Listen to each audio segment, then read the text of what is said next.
Well, you can join in the coverage live through our social media platforms at OBTV Kenya, hashtag the 9 p.m. wrap, or you can reach out to me on my social media platforms at the Jesse Tosh. Police in Kiambu County have launched a manhunt for a suspect accused of killing two fellow laborers and seriously injuring a third at a construction site in Mugumo Drive Estate, Kiambu Town. According to Kiambu East Sub-County DCI boss Stephen Mutua, police were altered by one of the laborers who managed to escape the attack unharmed. Officers who responded to the scene found the two bodies of the victims alongside the suspected murder weapons. The suspect, identified as Moses Kigera, fled the attack, and investigators say the motive behind the killings have not yet been established. Though Kiambu East Police Commander Elema Hassan said preliminary findings indicate the suspect had recently been dismissed from his position as a caretaker at the site and replaced by one of the deceased. The two victims had been working as caretakers at the ongoing construction project, and the bodies have been moved to Kiambu Level 5 Hospital mortuary for post-mortem examinations, while the injured laborer is receiving treatment at the same hospital. Police say they are working to trace the suspect and are in the process of notifying the next of kin of the deceased.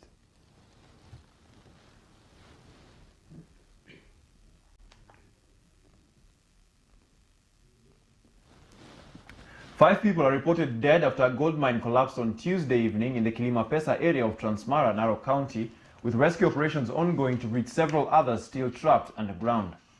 According to reports, the victims were part of a group of miners buried when the mine caved in, though several survivors were rescued by rushed facilities for emergency treatment. Security officers have condoned off the scene to prevent further accidents as recovery efforts continue, with a specialized rescue team deploying underground surveillance cameras and other technical equipment to locate any remaining trapped miners. The bodies of the victims have been taken to Lolgorian Sub-County Hospital mortuary, where they await post-mortem examinations and formal identification. The cause of the collapse remains unclear as authorities launch investigations.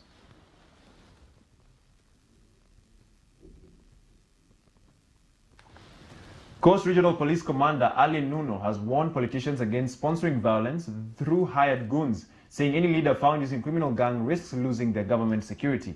Our reporter has more details. Coast Regional Police Commander Ali Nuno says the National Police Service will not allow security to be drawn into politics, urging leaders to conduct peaceful issue-based campaigns. What I want to appeal to our leaders, whether political or otherwise, stakeholders and opinion shapers, that security is not a political tool, and that one must come out. Security is not a political tool. Each one of them has got a security detail. 4, 3, or 2 members of the National Police Service are attached to them as a security detail. If it is must that they have to move around with the political goons and the hooligans, then I have no option than withdrawing the entire security detail of the members of parliament who are involved in hooliganism. Nuno said the coast has recently hosted peaceful political meetings, but warned that reports of some leaders using hired goons to intimidate rivals will be dealt with firmly. I'm appealing to them, please do your politics with principles and maturity. Do your politics based on ideas and not individuals. Do your politics on development and not chaos. He also urged residents to reject mob justice and report suspected criminals to police, reaffirming the service commitment to maintaining peace and public safety across the coast region. Mwende Wambua, reporting for Orbit TV.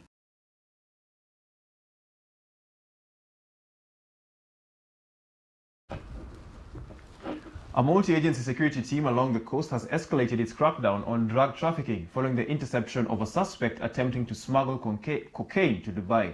Our reporter with more on that. The suspect was arrested at Moi International Airport after swallowing 44 pellets of cocaine valued at 1.5 million shillings. A search at his residence yielded 16 additional pellets, bringing the total seized to 60. According to Coastal Regional Police Commander Ali Nuno, the trafficking network used Moyale and Kenya's western region as key transit routes. We are going for everybody who is dealing with the issue of drugs. We cannot allow to lose generations just because of somebody making benefit out of it. So we are on top of things. Rest assured, the people of the coastal region and the coastarians, that the security situation is under control. Please leave it to me. Coastal region is under control, safe and secure. And as you know, that this is the preferred tourist destination center. For the past 2 years, we have not had any single incident involving a tourist. Not even one single incident involving a tourist. We have registered the highest bed occupancy last year. So I want to appeal to our tourists, both local and international. Please come to your preferred tourist destination center. Everything is under control, safe and secure. I want to also appeal to the investors that they should come and invest in the coastal region. Ideal for investment. Authorities maintain the region remains safe and secure for tourists and investors. Yvonne Waruguru, Orbit TV.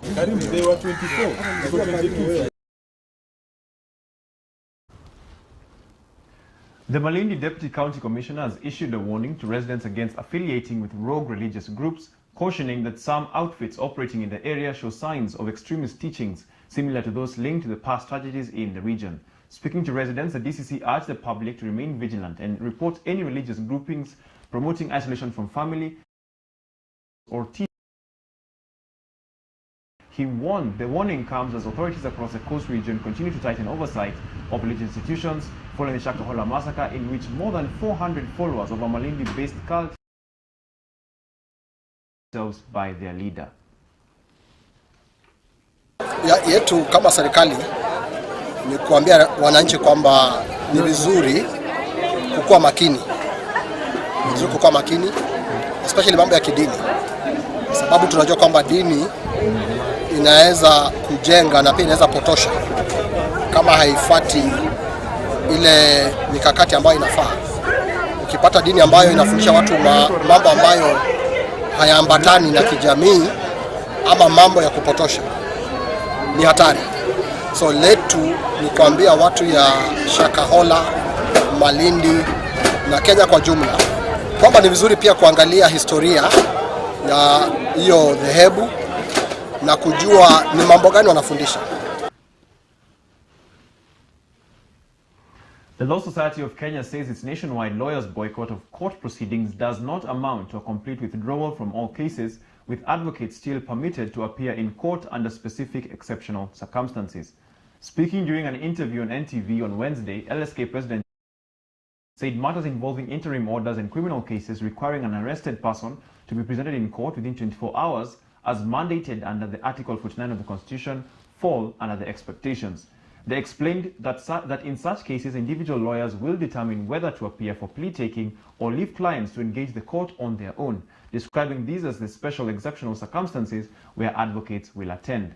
Kanjamba added that where courts have already issued interim orders maintaining the status quo, lawyers may attend solely to seek an extension of those orders rather than proceed with substantive hearings.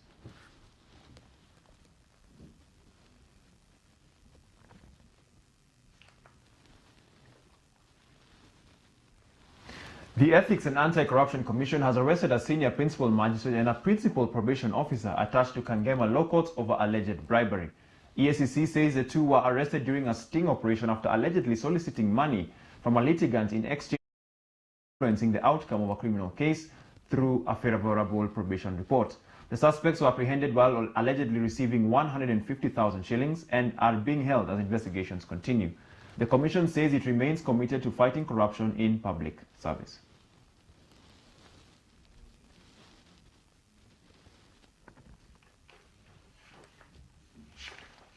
Coastal leaders have condemned remarks by former Deputy President Rigathi Gachagua urging international tourists to boycott Kenya, saying the statements threaten the country's tourism industry and millions of livelihoods. Speaking in Mombasa, the leaders say tourism is the backbone of the coast economy. Negative political rhetoric could damage Kenya's global image, discourage investors, and reverse recent gains. They urge leaders to put national interest above political differences.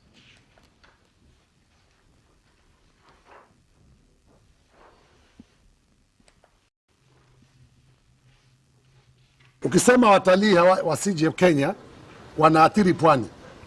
Kwale, Taita, Mombasa, Kilifi, Tana River, Lamu, sote tunategemea utalii.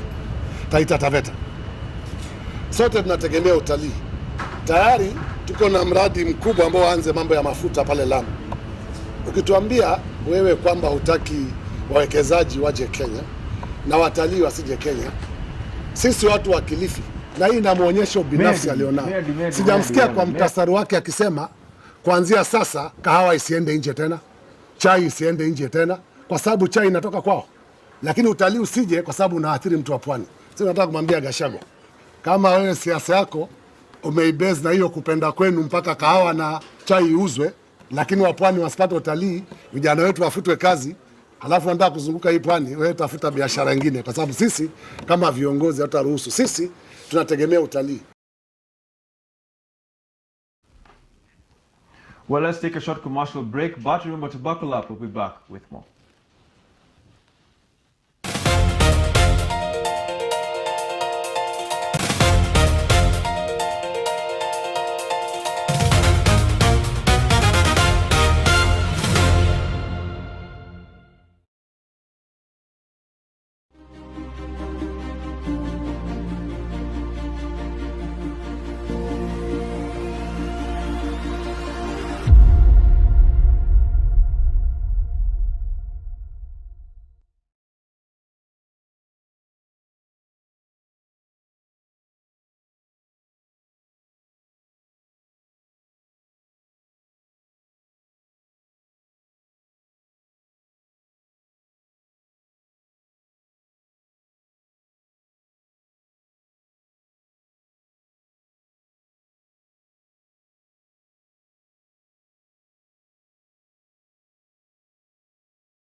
Welcome back. Residents of Suna West have called on MP Peter Masara and Migori Governor Ochilo Ayako to end their prolonged power struggle and focus on service delivery. The appeal comes amid a row over the Nyamaraga Sub-County Level 4 hospital, where Masara accused the county government of sabotaging a $50 million outpatient project and failing to pay the facility's electricity bills. Governor Ayako, however, accused the MP of interfering with county functions and stalling development projects.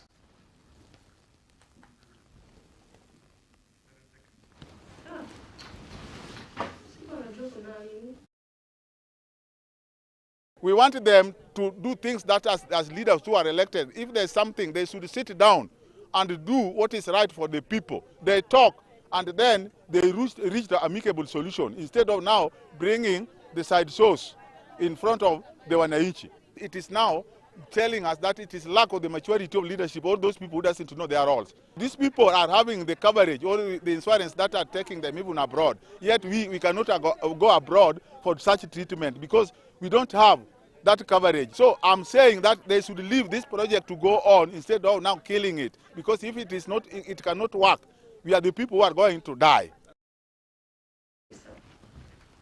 Garissa County leaders have called for concreted efforts to mobilize residents in registering for national identification cards and for voters' cards ahead of next year's general elections. Speaking at a stakeholder meeting, Ama raised concern over low uptake, warning that over 100,000 ID holders in the county are still not registered voters. Despite the recent end of discriminatory ID vetting in the region, Jama urged for mobile units to reach remote areas, stating the region risks marginalizing itself politically. Meanwhile, John Cheriot, Garissa County Commissioner, directed local chiefs to use public bazaars to mobilize citizens, emphasizing that acquiring an ID is vital for securing national resources and accessing essential services.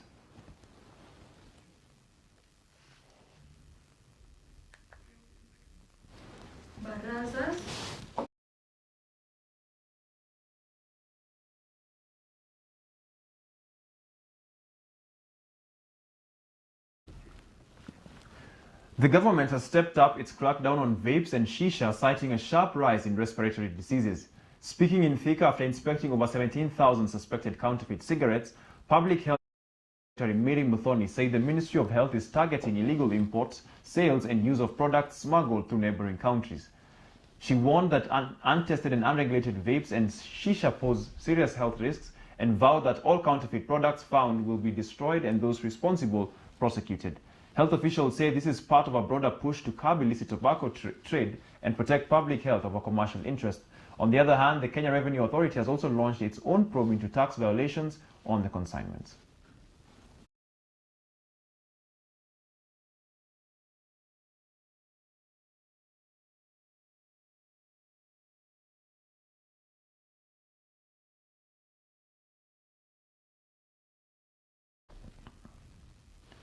Health Cabinet Secretary Aden Duale has inspected the East African Kidney and Urology Center of Excellence, valued at 6 billion Kenya shillings, ahead of the commencement of its first phase of operations. The 6 billion facility features modern operating theaters, diagnostic labs, and a dialysis unit equipped with 30 machines, including services for children. Duale stated that the ministry is finalizing staffing, operational systems, and the procurement of medical equipment. He added that the center will expand specialized medical services, reduce the need for referrals abroad, and strengthen research, training, and healthcare delivery for all.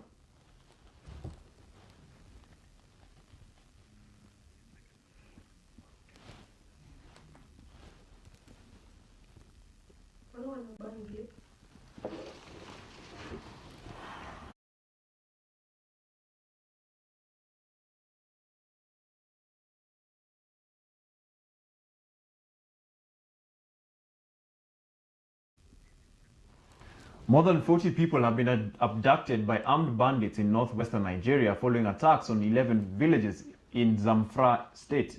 Local officials state that the attacks occurred between Friday and Sunday, leaving residents living in fear. Authorities say measures are being taken to boost security in the area, even as abductions remain a major security challenge in Nigeria.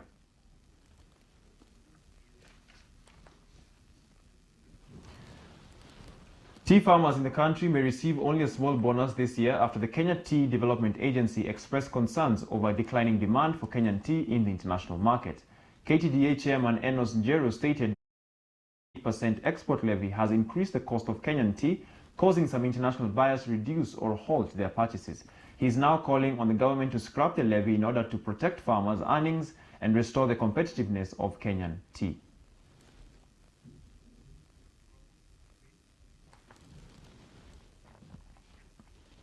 The government has continued public consultations regarding proposed amendments to the Public-Private Partnerships Act aimed at boosting infrastructure development and attracting private sector investment. During a public engagement session in Eldoret, stakeholders reviewed the Public-Private Partnership Amendment Bill of 2026 and the draft regulations prior to their submission to Parliament. The Director General Engineer Kefa Seda stated that the amendments would address implementation challenges, improve project execution, and boost investor confidence. Well, let's take a short commercial break, but remember to buckle up. We'll be back with sports.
Welcome back. Time for some sports. Betty McCarthy has received strong backing to become Bafana Bafana's next head coach after TS Galaxy chairman Tim Sukazi endorsed him to succeed Hugo Broos. Sukazi believes the former Manchester United coach has the credentials to lead South Africa into a new era following Broos' departure. Speaking at a squad unveiling in Pretoria, Sukazi highlighted McCarthy's impressive Premier League Soccer League track record as clear proof that he is ready for the national team job. Kenya Volleyball Federation says the country is on course to host the 2026 Women's African Volleyball Championships as preparations gain momentum ahead of the continental tournament. KVF President Paul Bitok says Kasarani Indo Arena will host the main matches, while Ulinzi Sports Complex will provide additional facilities for matches and training. The tournament, set for 23rd August to 5th September, will feature 16 teams and also serve as a qualifier for the 2027 FIVB Women's World Championships and the 2026 Los Angeles Olympic Games. Well, we have arrived at our destination. Hope you enjoyed the flight. I have been your one and only Captain Jesse Gitonga. Thank you for joining us. Have a good night. Oh, and don't forget, and now